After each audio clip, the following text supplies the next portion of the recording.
ಪ್ರಪಂಚದ ಮೋಕ್ಷ ಪ್ರದಾತನಾದ ಪ್ರಭು ಯೇಸು ಕ್ರಿಸ್ತನವರ ನಾಮದಲ್ಲಿ ನಿಮ್ಮೆಲ್ಲರಿಗೂ ಪ್ರೀತಿಯ ಶುಭಾಶಯಗಳನ್ನು ಸಲ್ಲಿಸುವಂಥವನಾಗಿದ್ದೇನೆ. ನೀವೆಲ್ಲರೂ ಕ್ಷೇಮವಾಗಿದ್ದೀರೆಂಬುದಾಗಿ ಭಾವಿಸಿ ಈ ಸಮಯದಲ್ಲಿ ನಿಮ್ಮ ಜೊತೆಯಲ್ಲಿ ಮತ್ತೊಂದು ಸಾರಿ ದೇವರ ವಾಕ್ಯವನ್ನು ಹಂಚಿಕೊಳ್ಳುವುದಕ್ಕೆ ಕೃಪೆ ಮಾಡಿದಂಥ ದೇವಾದಿ ದೇವನಿಗೆ ನಾನು ಸ್ತೋತ್ರವನ್ನು ಸಲ್ಲಿಸುವಂಥವನಾಗಿದ್ದೇನೆ. ಯೆಹೋವನ ಧರ್ಮಶಾಸ್ತ್ರದಲ್ಲಿ ಆನಂದ ಪಡುವವನಾಗಿ ಅದನ್ನೇ ಹಗಲಿರುಳು ಧ್ಯಾನಿಸುತ್ತಿರುವವನು ಅವನು ಎಷ್ಟೋ ಧನ್ಯನು. ಅವನು ನೀರಿನ ಕಾಲುವೆಯ ಬಳಿಯಲ್ಲಿ ಬೆಳೆದಿರುವ ಮರದ ಹಾಗಿರುವನು.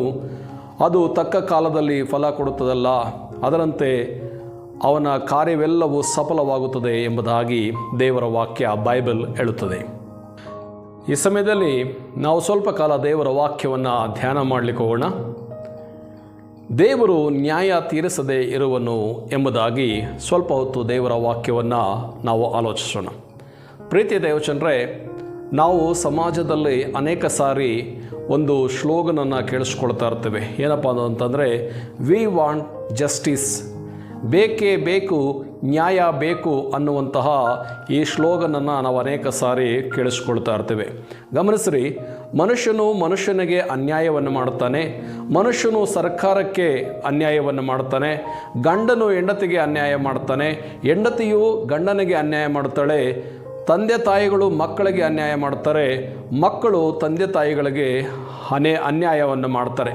ಹೀಗೆ ಅಣ್ಣ ತಮ್ಮಂದರು ತಮ್ಮ ಸ್ವಂತದವರಿಗೆ ಅನ್ಯಾಯಗಳನ್ನು ಮಾಡ್ತಾರೆ, ಅಕ್ಕ ತಂಗಿಯರ ಮಧ್ಯದಲ್ಲಿ ಅನ್ಯಾಯಗಳು ನಡೀತಾ ಇರ್ತವೆ. ಹೀಗೆ ಒಬ್ಬ ಶ್ರೀಮಂತನಾದಂಥವನು ತನಗೆ ಸಮಾಜದಲ್ಲಿ ತಾನು ಉನ್ನತೀಕರಣಕ್ಕೆ ಬರುವುದಕ್ಕೆ ಅನೇಕರಿಗೆ ಅನ್ಯಾಯವನ್ನು ಮಾಡ್ತಾ ಇರ್ತಾನೆ. ಹೀಗೆ ಧನವುಳ್ಳವನು ದೇವರಿಗೆ ಭಯಪಡದೆ ಇವತ್ತು ನ್ಯಾಯವನ್ನು ತನ್ನ ಸಂಪತ್ತಿನಿಂದ ತನಗಿರ್ತಕ್ಕಂಥ ಹಣದಲ್ಲಿ ಆತನು ಕೊಂಡುಕೊಳ್ಳತಕ್ಕಂತಹ ಪ್ರಯತ್ನಗಳು ಸಮಾಜದಲ್ಲಿ ನಡೆಯುತ್ತಲೇ ಇರುತ್ತವೆ. ಇದನ್ನು ನೋಡಿದಂತಹ ಅನೇಕರು ಅಯ್ಯೋ ನನಗೆ ನ್ಯಾಯ ಸಿಗುತ್ತದೆ ಎಂಬುವಂತಹ ಕೊರತೆಯಲ್ಲೇ ಅವರು ಇರ್ತಾರೆ. ಕೊರಗಿನಲ್ಲಿ ಅನೇಕರು ಈ ಭೂಲೋಕದಲ್ಲಿ ಅವರ ನ್ಯಾಯವು ತೀರದೆ ಮತ್ತು ತಾವು ಹಾಕಿರ್ತಕ್ಕಂಥ ಕೋರ್ಟಿನ ದ್ಯಾವೆಗಳು ಅವರು ಮುಗಿಯದೇ ಅನೇಕರು ಪ್ರಾಣಗಳನ್ನು ಬಿಡುವಂಥದ್ದನ್ನು ನಾವು ಸಮಾಜದಲ್ಲಿ ನೋಡ್ತಾ ಇದ್ದೇವೆ. ಹೀಗೆ ಲೋಕದಲ್ಲಿ ಅನೇಕರು ತಮಗೆ ನ್ಯಾಯ ಸಿಕ್ಕದೆ ಅನ್ಯಾಯವನ್ನು ಅನುಭವಿಸುತ್ತಾ ಈ ಲೋಕದಲ್ಲಿ ಅವರು ಕೊರಗುತ್ತಾ ತಮ್ಮ ಜೀವಿತಗಳನ್ನು ಕಳೆದುಕೊಳ್ಳತಕ್ಕಂಥದ್ದನ್ನು ನಾವು ಕಾಣುತ್ತೇವೆ. ಕೊನೆಗೆ ಅವರು ವಿ ವಾಂಟ್ ಜಸ್ಟಿಸ್ ಅಥವಾ ಬೇಕೇ ಬೇಕು, ನ್ಯಾಯ ಬೇಕು ಅನ್ನುವಂತಹ ಆ ಒಂದು ಮಾತುಗಳನ್ನು ಹೇಳಿಕೊಂಡೇ ತಾವು ಪ್ರಾಣಗಳನ್ನು ಬಿಡುವಂಥದ್ದನ್ನು ಅನೇಕ ಸಾರಿ ನೋಡ್ತೇವೆ. ಇದು ಇವತ್ತು ಲೋಕದಲ್ಲಿ ನಡೀತಾ ಇರ್ತಕ್ಕಂಥದ್ದು, ಪ್ರಪಂಚದ ಮನುಷ್ಯರ ಮಧ್ಯದಲ್ಲಿ ನಡೀತಾ ಇರ್ತಕ್ಕಂತಹ ಸಂಗತಿಯಾಗಿದೆ. ಆದರೆ ಇಸ್ರಾಯೇಲ್ಯರ ದೇವರಾದ ಯೆಹೋವನು ಈ ಭೂಲೋಕದಲ್ಲಿ ತಳ್ಳಲ್ಪಟ್ಟವರು, ಕುಗ್ಗಿ ಹೋದಂಥವರು, ಸಮಾಜದಲ್ಲಿ ಬಹಿಷ್ಕೃತರು ಮತ್ತು ಈ ಲೋಕದಲ್ಲಿ ವಿಧವೆಯರು, ಅನಾಥರು, ದಿಕ್ಕಿಲ್ಲದವರು ಮತ್ತು ಶ್ರೀಮಂತರಿಂದ ಶೋಷಣೆಗೊಳಗಾಗಿ ಅನ್ಯಾಯಕ್ಕೊಳಗಾಗಿರ್ತಕ್ಕಂಥವರನ್ನು ಮತ್ತು ಲೋಕದಲ್ಲಿ ಜನರು ಸೇರಿಸಿಕೊಳ್ಳದೇ ಇರತಕ್ಕಂಥವರನ್ನು ತನ್ನ ಬಳಿಗೆ ಸೇರಿಸಿಕೊಳ್ಳತಕ್ಕಂಥವನು ಮತ್ತು ಅವರಿಗೆ ನ್ಯಾಯ ತೀರಿಸುವಂತಹ ದೇವರಾಗಿದ್ದಾನೆ. ಅಂಥವರ ಮೇಲೆ ಆತನು ತನ್ನ ವಿಶೇಷವಾದಂತಹ ಕರುಣೆಯನ್ನು ತೋರಿಸುವಂಥವನು ಆಗಿದ್ದಾನೆ. ಯಾಕೆಂದರೆ ಆ ಸರ್ವಶಕ್ತನಾದಂತಹ ದೇವರ ದೃಷ್ಟಿಗೆ ಪ್ರತಿಯೊಂದು ಮುಚ್ಚು ಮರೆಯಾದದ್ದಾಗಿಯೂ ಬಯಲಾದದ್ದಾಗಿಯೂ ಯಾವುದೂ ಕೂಡ ಆತನ ಕಣ್ಣಿಗೆ ಅಗೋಚರವಾಗದೇ ಇರುವಂಥದ್ದು ಆಗಿದೆ. ಆ ದೇವರು ಖಂಡಿತವಾಗಿಯೂ ಪ್ರತಿಯೊಬ್ಬರ ಕ್ರಿಯೆಗಳಿಗೆ ತಕ್ಕಂತೆ ಆತನು ಪ್ರತಿಫಲವನ್ನು ಕೊಡುವಂಥವನಾಗಿದ್ದಾನೆ. ಕೀರ್ತನಾಕಾರನು ಕೀರ್ತನೆಗಳ ಗ್ರಂಥ 9ನೇ ಕೀರ್ತನೆ 10ನೇ ವಚನದಲ್ಲಿ ದೇವರ ವಾಕ್ಯದಲ್ಲಿ ಆತನು ಹೀಗೆ ಹೇಳ್ತಾನೆ, ಯೆಹೋವನೇ, ನಿನ್ನ ನಾಮ ಮಹಿಮೆಯನ್ನು ಬಲ್ಲವರು ನಿನ್ನಲ್ಲಿ ಭರವಸವಿಡುವರು, ಯಾಕಂದರೆ ನಿನ್ನ ಮೊರೆ ಹೋಗುವವರನ್ನು ನೀನು ಕೈ ಬಿಡುವವನು ಅಲ್ಲ ಎಂಬುದಾಗಿ. ಹೌದು ಪ್ರೇರೆ, ಯಾರೆಲ್ಲ ದೇವರನ್ನು ಮೊರೆ ಹೋಗ್ತಾರೋ, ಯಾರೆಲ್ಲ ದೇವರನ್ನು ಕೂಗಿ ಕರೆಯುತ್ತಾರೋ, ದೇವರು ಅಂಥವರನ್ನು ಕೈ ಬಿಡುವಂಥವನಲ್ಲ ಮತ್ತು ದೇವರು ಅವರನ್ನು ಉದ್ಧಾರ ಮಾಡುವಂಥವನು, ಅವರ ನ್ಯಾಯವನ್ನು ಆತನು ಸ್ಥಾಪಿಸುವಂಥವನು ಆಗಿದ್ದಾನೆ. ಹೀಗೆ ಸತ್ಯವೇದ ಬೈಬಲಲ್ಲಿ ನಾವು ನೋಡುವುದಾದರೆ ಅನೇಕರು ಅನ್ಯಾಯಕ್ಕೆ ಒಳಗಾಗಿ ದೇವರು ನಮ್ಮನ್ನು ನೋಡುತ್ತಾ ಇದ್ದಾನೆ, ನಮ್ಮ ಕಾಲದಲ್ಲಿ ಆತನು ಖಂಡಿತವಾಗಿಯೂ ನಮಗೆ ನ್ಯಾಯವನ್ನು ಕೊಟ್ಟೇ ಕೊಡುತ್ತಾನೆ ಎಂಬುದಾಗಿ ಯೆಹೋವನ ಮೇಲೆ ನಿರೀಕ್ಷೆಯನ್ನು ಇಟ್ಟುಕೊಂಡಂಥವರಾಗಿ ಆತನ ಮೇಲೆ ಭರವಸವನ್ನು ಇಟ್ಟುಕೊಂಡಂಥವರಾಗಿ ಬದುಕಿದಂತಹ ಭಕ್ತರ ಜೀವಿತಗಳಲ್ಲಿ ದೇವರು ಖಂಡಿತವಾಗಿಯೂ ಅವರಿಗೆ ನ್ಯಾಯವನ್ನು ತೀರಿಸಿದ ಹಾಗೆ ನಾವು ಕಾಣುತ್ತೇವೆ.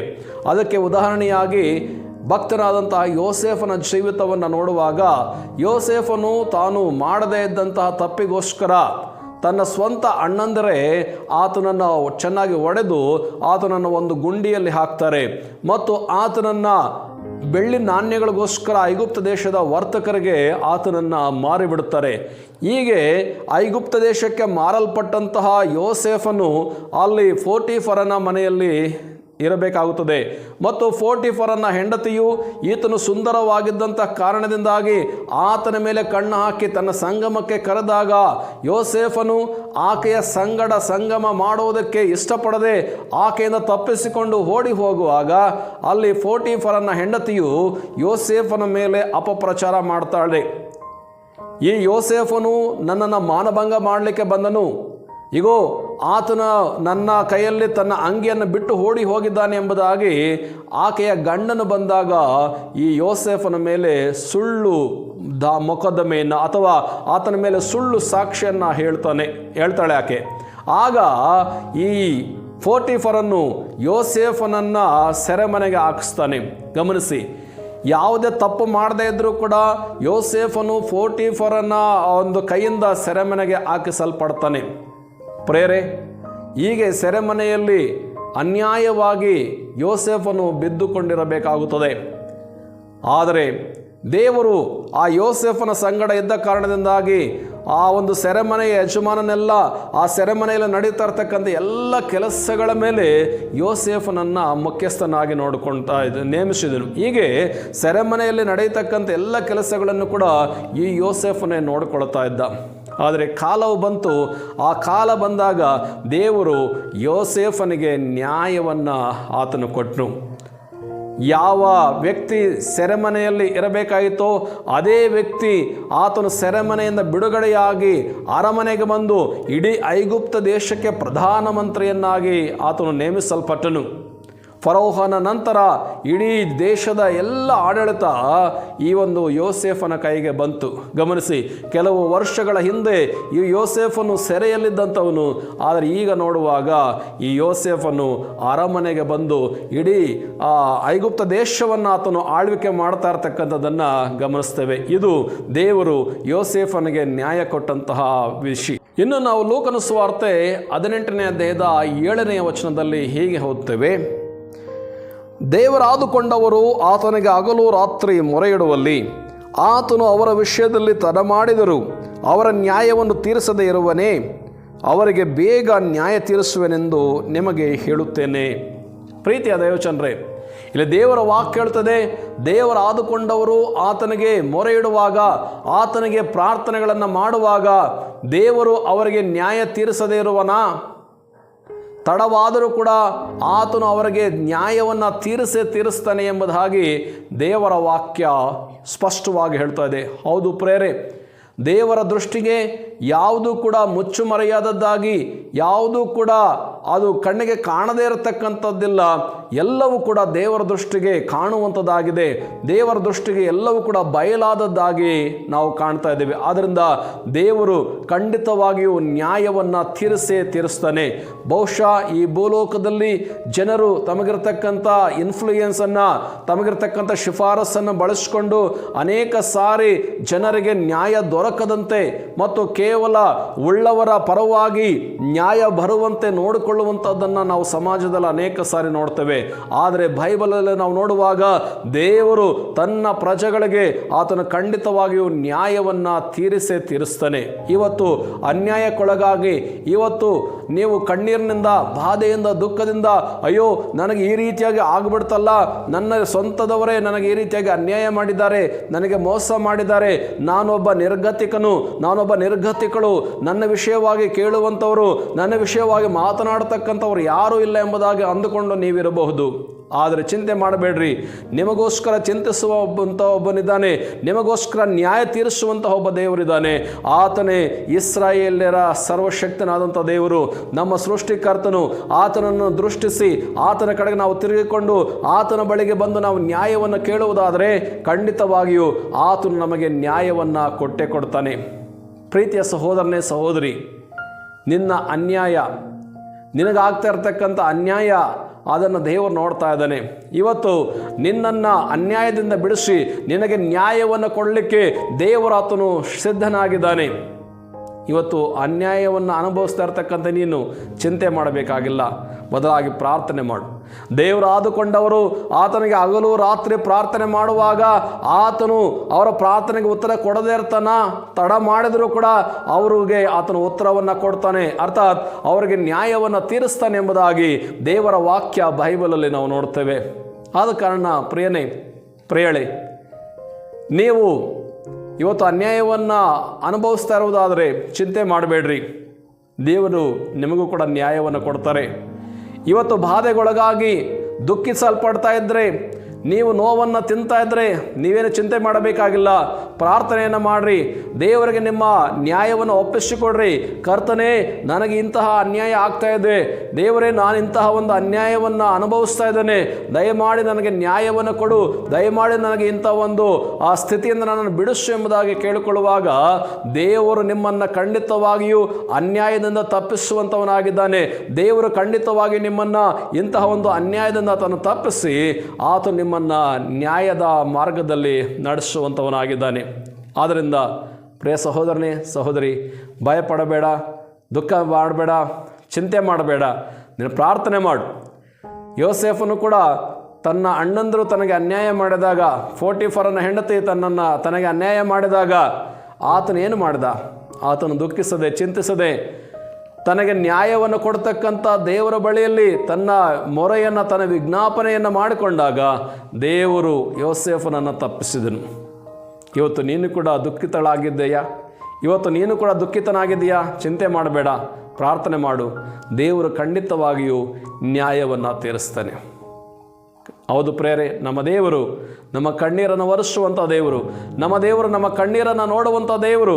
ಆತನು ನಮಗೆ ನ್ಯಾಯವನ್ನು ಒದಗಿಸುವಂಥವನಾಗಿದ್ದಾನೆ. ಇವತ್ತು ಪ್ರಪಂಚದಲ್ಲಿ ನಡೆಯುತ್ತಾ ಇರತಕ್ಕಂಥ ವಿದ್ಯಮಾನಗಳನ್ನು ನೋಡಿ ಅನೇಕ ಸಾರಿ ನಾವು ದುಃಖಿತರಾಗ್ತೇವೆ. ವಿ ವಾಂಟ್ ಜಸ್ಟಿಸ್, ನಮಗೆ ನ್ಯಾಯ ಬೇಕೇ ಬೇಕು ಎಂಬುದಾಗಿ ಕೇಳುವಂಥವರಾಗಿದ್ದೇವೆ. ಈ ಲೋಕದವರು ಕೆಲವೊಮ್ಮೆ ನ್ಯಾಯ ಕೊಟ್ಟರು, ಕೊಡದೇ ಇದ್ದರೂ ಕೂಡ ಪರಲೋಕದ ದೇವರು ನಮಗೆ ಖಂಡಿತವಾಗಿ ನ್ಯಾಯವನ್ನು ಕೊಟ್ಟೇ ಕೊಡ್ತಾನೆ. ಈ ಮಾತುಗಳನ್ನು ದೃಷ್ಟಿಯಲ್ಲಿಟ್ಟುಕೊಂಡಂಥವರಾಗಿ ನಾವು ನೀತಿ ಸ್ವರೂಪನು ನಮಗೆ ನ್ಯಾಯವನ್ನು ಕೊಡ್ತಕ್ಕಂತಹ ದೇವರ ಬಳಿಯಲ್ಲಿ ನಾವು ಪ್ರಾರ್ಥನೆಗಳನ್ನು ಮಾಡೋಣ. ಆತನು ತಕ್ಕ ಸಮಯದಲ್ಲಿ ನಮಗೆ ಸದುತ್ತರವನ್ನು ಕೊಟ್ಟು ನಮ್ಮನ್ನು ಅನ್ಯಾಯದಿಂದ ಬಿಡಿಸಿ ನಮಗೆ ನ್ಯಾಯವನ್ನು ಕೊಡುವಂಥವನಾಗಿದ್ದಾನೆ. ಆ ರೀತಿಯಾಗಿ ಮಾಡಲಿಕ್ಕೆ ದೇವರು ನಮಗೆ ಶಕ್ತನಾಗಿದ್ದಾನೆ. ಪ್ರೀತಿಯ ಸಹೋದರನೇ ಸಹೋದರಿ, ಚಿಂತೆ ಮಾಡಬೇಡ. ಆತನ ಸಮ್ಮುಖದಲ್ಲಿ ನಂಬಿಕೆಯಿಂದ ಪ್ರಾರ್ಥನೆಯಿಂದ ನೀನು ಮುಂದೆ ಸಾಗುವುದು ಹೋದರೆ ನಿನಗೆ ಜಯ ಸಿಗ್ತೈತೆ, ನಿನಗೆ ನ್ಯಾಯ ಸಿಗ್ತೈತೆ ಅಂತಕ್ಕಂತಹ ಒಂದು ಮಾತನ್ನು ಹೇಳ್ತಾ ಈ ಮಾತುಗಳನ್ನು ನಾನು ಮುಕ್ತಾಯ ಮಾಡ್ತಾ ಇದ್ದೇನೆ. ದೇವರು ಈ ವಾಕ್ಯಗಳ ಮೂಲಕವಾಗಿ ನಿಮ್ಮನ್ನು ಆಶೀರ್ವಾದ ಮಾಡಲಿ. ಬನ್ನಿರಿ ಪ್ರಾರ್ಥಿಸೋಣ. ಸರ್ವಶಕ್ತನಾದ ನಮ್ಮ ತಂದೆಯೇ, ನಿಮ್ಮ ಮಗನಾದ ಯೇಸು ಪ್ರಭು ಪುಣ್ಯನಾಮದಲ್ಲಿ ನಾವು ನಿಮ್ಮನ್ನು ಸ್ತುತಿಸ್ತೇವೆ, ನಿಮ್ಮ ನಾಮವನ್ನು ಕೊಂಡಾಡ್ತೇವೆ. ನಮಗೆ ನೀವು ಮಾಡಿದ ಮೇಲುಗಳನ್ನು, ಉಪಕಾರಗಳನ್ನು ಸ್ಮರಿಸಿಕೊಂಡು ನಿಮ್ಮ ಪಾದಕ್ಕೆ ಅಡ್ಡ ಬಿದ್ದು ನಿಮಗೆ ಸ್ತುತಿ ಸ್ತೋತ್ರವನ್ನು ಸಲ್ಲಿಸುವಂಥವರಾಗಿದ್ದೇವೆ. ಕರ್ತನೆ, ಕೇಳಿದಂಥ ಈ ವಾಕ್ಯಗಳಿಗಾಗಿ ಸ್ತೋತ್ರ. ದೇವರು ನ್ಯಾಯ ತೀರಿಸದೇ ಇರುವನೋ ಎಂಬುದಾಗಿ ನಾವು ಕೇಳಿಸಿಕೊಂಡಂಥ ನಿಮ್ಮ ಮಾತುಗಳಿಗಾಗಿ ಸ್ತೋತ್ರಪ್ಪ. ನೀವು ಯೋಸೇಫನ ಜೀವಿತದಲ್ಲಿ ದೇವರೇ ಆತನಿಗಾದಂಥ ಅನ್ಯಾಯದಿಂದ ನೀವು ಆತನನ್ನು ಬಿಡಿಸಿ ಆತನಿಗೆ ನ್ಯಾಯವನ್ನು ಕೊಟ್ಟಂತಹ ದೇವರು. ಮತ್ತು ಸ್ವಾಮಿ ಲೋಕನ ಸುವಾರ್ತೆ ಆ ದೇವರೇ 18:7 ದೇವರು ಆದುಕೊಂಡವರು ಆತನಿಗೆ ಹಗಲು ರಾತ್ರಿ ಮೊರೆ ಇಡುವಾಗ ಆತನು ಅವರ ನ್ಯಾಯವನ್ನು ತೀರಿಸದೇ ಇರುವನೋ, ತಡ ಮಾಡಿದರೂ ಆತನು ಅವರಿಗೆ ನ್ಯಾಯವನ್ನು ತೀರಿಸುವನೆಂಬುದಾಗಿ ನಿಮ್ಮ ವಾಕ್ಯದಲ್ಲಿ ನಾವು ನೋಡ್ತೇವೆ. ಇನ್ನು ಕೀರ್ತನೆಗಳು 9ನೇ ಅಧ್ಯಾಯದ 10ನೇ ವಚನದಲ್ಲಿ ಯೆಹೋವನೇ ನಿನ್ನಲ್ಲಿ ಕರ್ತನೆಪ್ಪ, ನಿನ್ನಲ್ಲಿ ಭರವಸೆ ಬಿಡುವಂಥವರು ಧನ್ಯರು, ಮತ್ತು ನೀನು ಅವರ ನಂಬಿಕೆಯನ್ನು, ನೀನು ಅವರ ಕೂಗನ್ನು ಕೇಳುವಂಥವನಾಗಿದ್ದೆ ಎಂಬುದಾಗಿ ಸ್ವಾಮಿ ನಿಮ್ಮ ಮಾತುಗಳಿಗಾಗಿ ಸ್ತೋತ್ರವನ್ನು ಸಲ್ಲಿಸ್ತಾ, ಕರ್ತನೆ, ಈ ಮಾತುಗಳನ್ನು ಕೇಳಿಸ್ಕೊಳ್ತಾ ಇರ್ತಕ್ಕಂಥ ಪ್ರಿಯ ಸಹೋದರನು ಸಹೋದರಿ, ಅವರು ಅನುಭವಿಸ್ತಾ ಇರ್ತಕ್ಕಂಥ ಅನ್ಯಾಯ, ಅವರು ಕರ್ತನೆಪ್ಪ ಹಾದು ಹೋಗ್ತಾ ಇರ್ತಕ್ಕಂಥ ಇಕ್ಕಟ್ಟುಗಳು, ಬಾಧೆ, ಕಣ್ಣೀರು, ಕರ್ತನೆ ಬೇರೆ ಯಾರಿಗೂ ಕೂಡ ಹೇಳ್ಕೊಳ್ಳದೆ ಇರಬಹುದು. ಒಂದು ವೇಳೆ ಹೇಳಿಕೊಂಡ್ರು ಕೂಡ ಅವರ ಪರವಾಗಿ ನ್ಯಾಯ ಮಾತನಾಡುವಂಥವರು ಅಥವಾ ಅವರು ಹೇಳಿಕೊಂಡ್ರು ಕೂಡ ಅವ್ರ ಪರವಾಗಿ ನ್ಯಾಯವನ್ನು ಕೇಳುವಂಥವ್ರು ಯಾರೂ ಇಲ್ಲದೆ ಇರಬಹುದು. ಆದರೆ ಪರಲೋಕದ ದೇವರು ನೀವು ಸ್ವಾಮಿ, ಪರದೇಶಿಗಳಿಗೂ ಕರ್ತನೆ ವಿಧವೆಯರಿಗೂ ದಿಕ್ಕಿಲ್ಲದವರಿಗೂ ಸ್ವಾಮಿ ನೀವು ನ್ಯಾಯವನ್ನು ಕೊಡತಕ್ಕಂತಹ ದೇವರು. ಆದ್ದರಿಂದ ಕರ್ತನೆ ಈ ವಾಕ್ಯಗಳನ್ನು ಕೇಳಿಸಿಕೊಳ್ತಾ ಇರ್ತಕ್ಕಂಥ ನಿಮ್ಮ ಮಕ್ಕಳ ಜೀವಿತಗಳಲ್ಲಿ ಕರ್ತನೆ ಒಂದು ದೊಡ್ಡ ಬದಲಾವಣೆ ಉಂಟಾಗಲಿ ಸ್ವಾಮಿ. ಮನುಷ್ಯರು ನಮಗೆ ನ್ಯಾಯವನ್ನು ಕೊಡದೇ ಇದ್ರೂ ಕೂಡ ಪರಲೋಕದ ದೇವರು ನನಗೆ ನ್ಯಾಯವನ್ನು ಕೊಡುತ್ತಾನೆ ಅಂತಕ್ಕಂಥ ವಿಶ್ವಾಸದಿಂದ ನಿಮ್ಮ ಮಕ್ಕಳು ಕರ್ತನೆ ನಂಬಿಕೆಯ ಮೂಲಕ ಮುಂದೆ ಸಾಗಲಿಕ್ಕೆ ಕೃಪೆ ಅನುಗ್ರಹ ಮಾಡಪ್ಪ. ತಕ್ಕ ಕಾಲದಲ್ಲಿ ನಿಮ್ಮ ಮಕ್ಕಳನ್ನು ಮೇಲಕ್ಕೆ ತರುವಂತಹ ದೇವರು, ಅದಕ್ಕಾಗಿ ಸ್ತೋತ್ರವನ್ನು ಮಾಡ್ತೇವೆ ಸ್ವಾಮಿ. ನಮ್ಮ ಪ್ರಾರ್ಥನೆಗಳನ್ನು ಕೇಳಿದ್ದಕ್ಕಾಗಿ ಸ್ತೋತ್ರ. ಕೇಳಿದಂಥ ವಾಕ್ಯಗಳನ್ನು ದೇವರು ನಮ್ಮ ಆತ್ಮೀಯ ಲಾಭಕ್ಕಾಗಿ ಆಶೀರ್ವಾದ ಮಾಡಿಕೊಡಿ ಕರ್ತನೆ. ನಮ್ಮ ಪ್ರೇಯರೆಲ್ಲರನ್ನು ಕೂಡ ನೀವು ಆಶೀರ್ವದಿಸಿರಿ. ನೀವಾಗೆ ಮಾಡುವುದಕ್ಕಾಗಿ ಸ್ತೋತ್ರ. ಘನಮಾನ ಮಹಿಮೆ ನಿಮಗೆ ಸಲ್ಲಲಿ. ಪ್ರಭು ಯೇಸು ಕ್ರಿಸ್ತನವರ ಮೂಲಕ ಪ್ರಾರ್ಥಿಸಿ ಬೇಡಿಕೊಳ್ಳುತ್ತಾ ಇದ್ದೇವೆ ಪ್ರೀತಿಯುಳ್ಳ ತಂದೆಯೇ, ಆಮೇನ್. ಪ್ರೇಯರೇ, ಈ ವಾಕ್ಯಗಳನ್ನು ಕೇಳಿಸಿಕೊಂಡದಕ್ಕಾಗಿ ನಿಮಗೆ ಪ್ರೀತಿಯ ಧನ್ಯವಾದಗಳನ್ನು ಹೇಳ್ತಾ ಇದ್ದೇನೆ. ನಮ್ಮ ಚಾನಲನ್ನು ನೀವು ವೀಕ್ಷಿಸಿದ್ದಕ್ಕಾಗಿ ನಿಮಗೆ ತುಂಬ ಹೃದಯದ ಧನ್ಯವಾದಗಳು. ಈ ಒಂದು ಚಾನಲನ್ನು ನೀವು ವೀಕ್ಷಿಸ್ರಿ, ನೀವು ಕಾಮೆಂಟ್ ಮಾಡಿರಿ, ನಿಮ್ಮ ಅನಿಸಿಕೆ ಅಭಿಪ್ರಾಯಗಳನ್ನು ನೀವು ತಿಳಿಯಪಡಿಸ್ರಿ. ಈ ಒಂದು ವಿಡಿಯೋಗಳು ನಿಮಗೆ ಯಾವ ರೀತಿಯಾಗಿ ಆತ್ಮೀಯವಾದಂತಹ ಪ್ರಯೋಜನ ಆಗ್ತಾ ಇದೆ ಎಂಬುದಾಗಿ ತಿಳಿಯಪಡಿಸ್ರಿ. ನಿಮ್ಮ ಪ್ರಾರ್ಥನಾ ಕೋರಿಕೆಗಳೇನಾದರೂ ಇದ್ದರೆ ನಮ್ಮ ಒಂದು ಚಾನಲಲ್ಲಿ ನೀವು ಅದನ್ನು ತಿಳಿಯಪಡಿಸ್ರಿ ಎಂಬುದಾಗಿ, ಮತ್ತು ಸ್ಕ್ರೀನ್ ಮೇಲೆ ಕಾಣ್ತಾ ಇರ್ತಕ್ಕಂಥ ನಂಬರ್ಗೆ ನೀವು ವಾಟ್ಸಪ್ಪಲ್ಲಿ ಕಳಿಸ್ಬೋದು ಅಥವಾ ನೀವು ಕರೆ ಮಾಡಿ ಕೂಡ ನಿಮ್ಮ ಪ್ರಾರ್ಥನೆ ವಿಜ್ಞಾಪನೆಗಳನ್ನು ಕಳಿಸ್ಬೋದು. ನಾವು ನಿಮಗೋಸ್ಕರ ಪ್ರಾರ್ಥನೆಗಳನ್ನು ಮಾಡ್ತಾ ಇರ್ತೇವೆ. ದೇವರು ನಿಮ್ಮನ್ನು ಆಶೀರ್ವಾದ ಮಾಡಲಿ. ಎಲ್ಲರಿಗೂ ಒಳ್ಳೆಯದಾಗಲಿ. God bless you.